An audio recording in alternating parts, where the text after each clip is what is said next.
Pernah tak anda rasa penat? Penat mencuba begitu kuat untuk mendapatkan sesuatu yang anda inginkan. Anda amalkan semua teknik manifestasi, anda buat papan visi, anda tulis afirmasi berulang kali, anda bekerja keras, tetapi realiti yang anda impikan masih terasa jauh.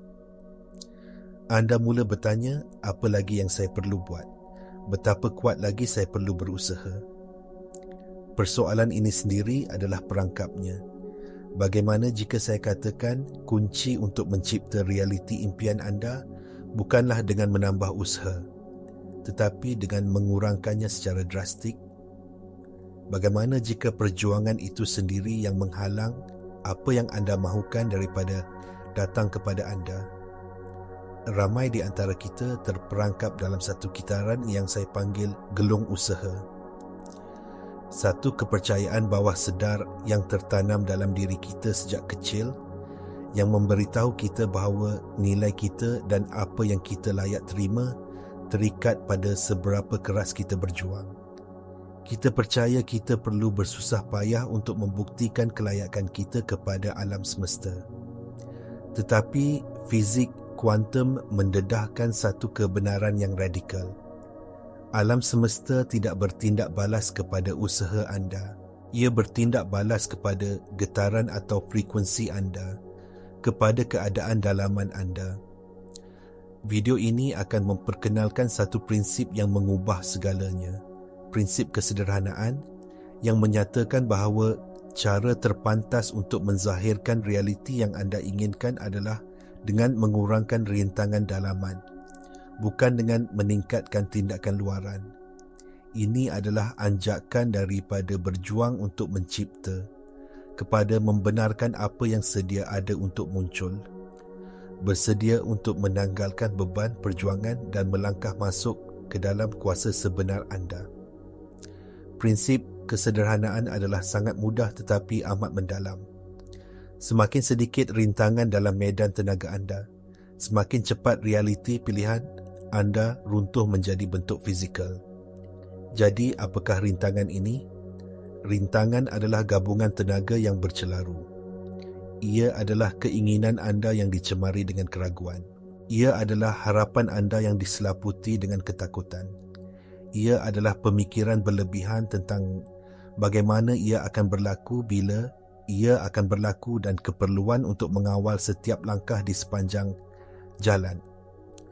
Rintangan ini mencipta hingar statik dalam isyarat yang anda hantar ke medan kuantum. Untuk memahami mengapa ini penting, kita perlu melihat realiti melalui lensa fizik kuantum, khususnya melalui karya ahli fizik David Bohm. Bohm mencadangkan bahawa realiti mempunyai dua lapisan, susunan implisit dan susunan eksplisit. Susunan eksplisit adalah dunia fizikal yang kita lihat dan sentuh. Tetapi di bawahnya terletak susunan implisit, satu medan tenaga yang tidak kelihatan di mana semua kemungkinan wujud serentak sebagai gelombang potensi. Segala yang anda inginkan, kesihatan yang sempurna, hubungan yang penuh kasih sayang, kejayaan kewangan, semuanya sudah wujud sebagai satu potensi getaran dalam medan ini. Anda tidak mencipta masa depan anda dari sifar. Anda memilihnya. Anda menala diri anda kepada realiti yang sudah wujud sama seperti anda menala radio ke stesen tertentu. Penalaan ini tidak berlaku melalui usaha keras. Ia berlaku melalui penjajaran getaran. Dan penjajaran adalah keadaan kesederhanaan emosi dan mental. Punca sebenar mengapa kita terperangkap dalam gelung usaha terletak jauh di dalam minda separa sedar kita. Ahli neurosains mengesahkan bahawa sekitar 95% daripada tingkah laku, pemikiran dan emosi harian kita dikendalikan oleh program bawah sedar ini. Sejak kecil, kita telah diprogramkan dengan kepercayaan seperti anda mesti bekerja keras untuk berjaya, hidup ini satu perjuangan, atau tiada hasil tanpa pengorbanan. Memori emosi dari masa lalu di mana kita gagal atau diberitahu kita tidak cukup baik mengukuhkan lagi program ini. Program-program inilah yang membina identiti kita. Jika secara bawah sedar anda percaya anda perlu berjuang untuk mendapatkan cinta atau wang, anda akan membina identiti sebagai seorang pejuang. Anda menjadi seseorang yang sentiasa dalam proses mencuba, mengejar dan berusaha. Dan inilah perkara pentingnya, medan kuantum tidak bertindak balas kepada apa yang anda katakan anda mahu. Ia bertindak balas kepada siapa anda sedang menjadi pada tahap getaran. Jika identiti teras anda adalah seseorang yang sentiasa perlu berjuang, maka alam semesta akan terus memberi anda lebih banyak perkara untuk diperjuangkan. Ia tidak boleh melakukan sebaliknya. Ia hanya memadankan frekuensi identiti anda. Jadi, anda boleh mengulangi afirmasi saya kaya sepanjang hari. Tetapi, jika identiti tenaga bawah sedar anda menjerit saya perlu bekerja keras untuk mendapatkan wang, isyarat yang bercanggah ini akan membatalkan hasrat anda. Inilah sebabnya mengapa perubahan mesti bermula pada tahap identiti. Ia bukan tentang melakukan lebih banyak tetapi tentang menjadi berbeza. Jadi, bagaimana kita beralih daripada identiti seorang pejuang kepada identiti seseorang yang sudah memiliki apa yang diinginkan? Jawapannya terletak pada ajaran seorang ahli mistik bernama Neville Goddard yang meringkaskan proses ini dalam frasa, andaian tentang hajat yang telah dipenuhi. Ini bukan tentang berpura-pura atau penipuan diri. Ia adalah satu anjakan dalaman yang mendalam kepada keadaan kepastian yang tenang. Ia adalah perasaan lega, damai dan kesyukuran yang datang apabila anda tahu sesuatu itu sudah selesai. Bayangkan anda memesan barang secara dalam talian. Selepas anda membuat pesanan, anda tidak risau sama ada ia akan sampai. Anda tidak memeriksa laman web setiap 5 minit. Anda hanya tahu ia sedang dalam perjalanan. Itulah keadaan emosi yang perlu kita tanam. Ini adalah perbezaan antara pemerhatian kuantum yang sebenar dan pengawasan yang penuh kebimbangan.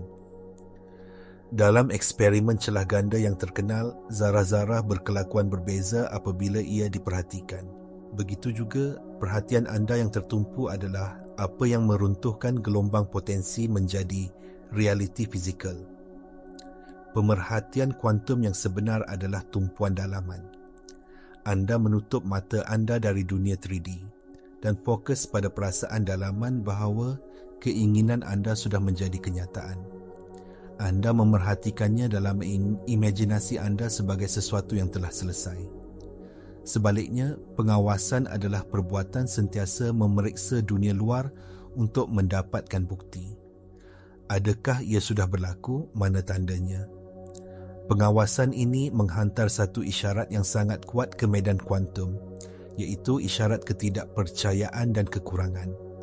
Ia seperti menanam benih dan menggalinya setiap hari untuk memeriksa sama ada ia tumbuh.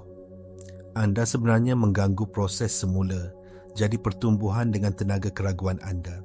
Jadi, langkah praktikal pertama anda ialah berhenti mengawasi, berhenti mencari bukti di luar. Sebaliknya, dedikasikan tenaga anda untuk memupuk bukti di dalam, iaitu perasaan kepastian yang tidak berbelah bahagi. Sekarang mari kita mendalami sains di sebalik mengapa kesederhanaan begitu berkuasa. Kuncinya terletak pada konsep koheren. Penyelidikan dari institut seperti HeartMath telah menunjukkan bahawa apabila jantung dan otak kita berada dalam keadaan selaras atau koheren, ia menghasilkan medan elektromagnet yang sangat teratur dan berkuasa. Medan ini yang boleh diukur beberapa kaki di sekeliling badan anda adalah isyarat literal yang anda siarkan ke medan kuantum. Apabila anda berada dalam keadaan emosi yang koheren seperti kesyukuran, kegembiraan atau kedamaian, gelombang jantung dan otak anda menjadi teratur dan bersatu. Anda menyiarkan isyarat yang jelas, kuat dan teratur. Inilah sebabnya mengapa perasaan adalah bahasa alam semesta. Sebaliknya, apabila anda berada dalam gelung usaha, anda berada dalam keadaan tidak koheren. Anda mahukan sesuatu, tetapi pada masa yang sama anda takut anda tidak akan mendapatkannya. Anda berharap, tetapi anda juga ragu-ragu. Anda cuba mengawal hasilnya. Pemikiran dan emosi yang bercanggah ini menghasilkan isyarat yang huru-hara dan tidak teratur. Fikirkan ia seperti cuba menala radio ke stesen kegemaran anda, tetapi isyaratnya penuh dengan statik dan gangguan. Mesejnya tidak dapat disampaikan dengan jelas. Usaha yang lahir dari ketakutan dan kekurangan adalah bentuk ketidakkoherenan tenaga yang paling teruk. Ia membahagikan tenaga anda. Sebahagian daripada anda memberi tumpuan kepada matlamat, manakala bahagian lain memberi tumpuan kepada ketiadaannya. Medan kuantum menerima mesej yang bercampur aduk ini dan memantulkan kembali realiti yang bercampur aduk, selalunya dalam bentuk lebih banyak perjuangan dan hampir berjaya, tetapi tidak pernah sampai. Kesederhanaan sebaliknya mencipta koheren. Apabila anda melepaskan keraguan, ketakutan dan keperluan untuk mengawal, anda menyatukan tenaga anda menjadi satu titik fokus. Anda menjadi laser yang koheren, bukan mentol lampu yang berselerak. Anda menyiarkan satu frekuensi yang tunggal dan jelas, iaitu frekuensi realiti yang telah siap. Medan kuantum tidak mempunyai pilihan selain memantulkan kembali imej yang jelas dan teratur yang anda siarkan. Anda tidak lagi berjuang menentang arus. Sebaliknya, anda menjadi arus itu sendiri. Mengintegrasikan prinsip ini ke dalam kehidupan harian anda tidak memerlukan amalan yang rumit. Ia memerlukan kesedaran yang mudah. Saya ingin anda mencuba sesuatu. Untuk 24 jam akan datang, jadikan satu-satunya matlamat anda untuk menyedari bila anda masuk ke dalam gelung usaha. Perhatikan saat-saat apabila anda mula merasa tertekan, risau, atau apabila anda merasakan desakan untuk memaksa sesuatu berlaku. Apabila anda menangkap diri anda dalam keadaan ini, jangan menghukum diri sendiri. Cuma berhenti. Ambil satu nafas dalam-dalam. Saya panggil ini jeda kesederhanaan. Dalam jeda ini, tanya diri anda satu soalan mudah. Apakah rasanya jika perkara ini sudah selesai? Apakah rasanya jika ia mudah? Jangan cuba fikirkan jawapannya, cuma rasakannya. Benarkan diri anda merasai kelegaan, kedamaian dan kesyukuran walaupun hanya untuk seketika.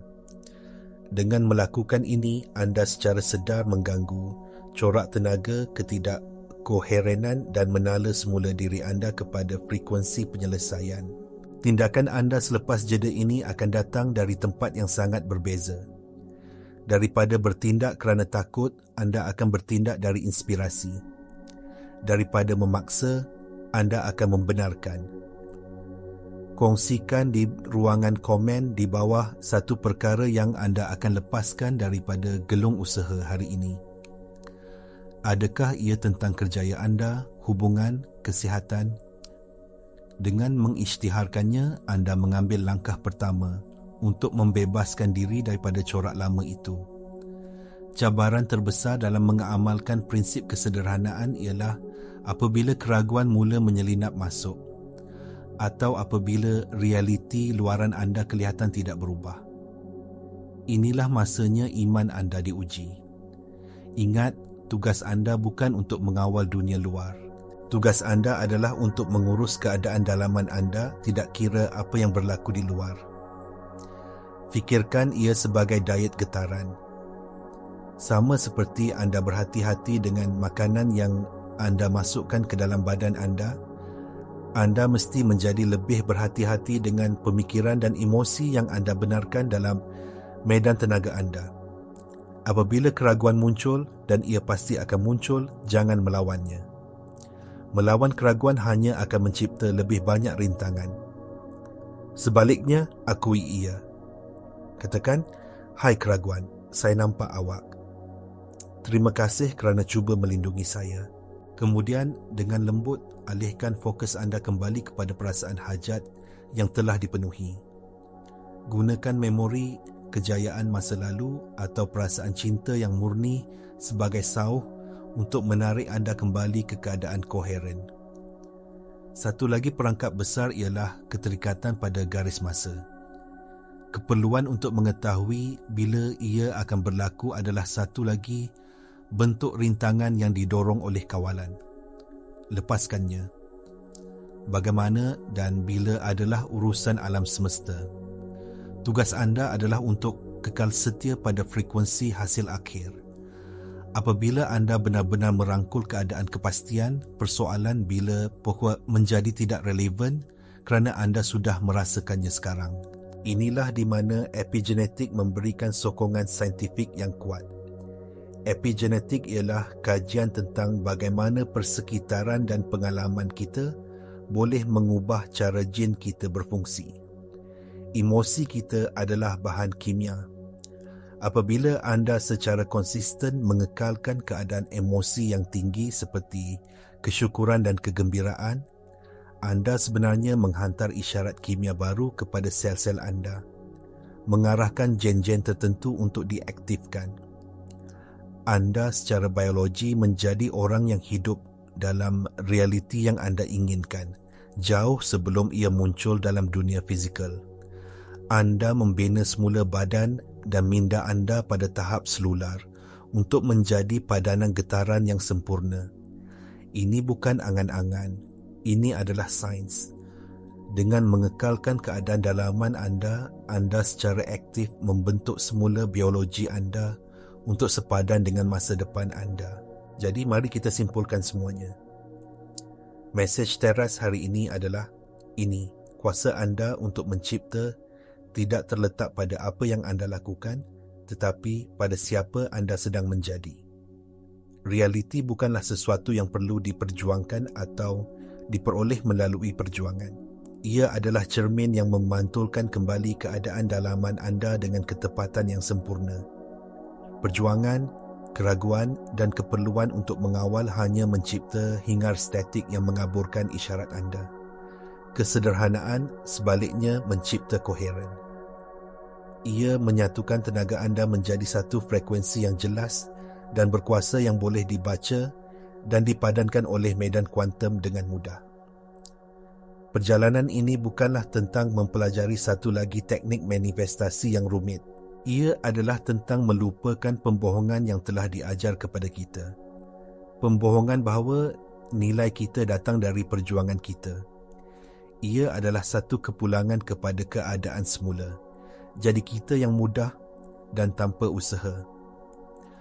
Prinsip kesederhanaan mengajak anda untuk berhenti mencuba dengan begitu kuat dan mula menjadi dengan begitu mendalam. Hentikan usaha. Mulakan keadaan menjadi. Keputusan paling berkuasa yang boleh anda buat hari ini ialah untuk melepaskan perjuangan. Lepaskan keperluan untuk membuktikan diri anda. Lepaskan kepercayaan bahawa anda perlu berusaha keras untuk layak menerima. Sebaliknya, pilih kesederhanaan. Pilih untuk menjadi padanan getaran untuk realiti yang telah pun wujud, menunggu anda untuk menuntutnya. Jadilah magnet, bukan pengejar. Setiap video di saluran ini dicipta dengan niat, penjagaan dan kasih sayang yang mendalam untuk menyokong perjalanan. Anda mengingati siapa diri anda yang sebenar, pencipta realiti anda yang berkuasa. Jika mesej ini bergema dengan anda, sila suka, langgan dan kongsikan dengan seseorang yang mungkin memerlukannya. Terima kasih kerana bersama saya hari ini.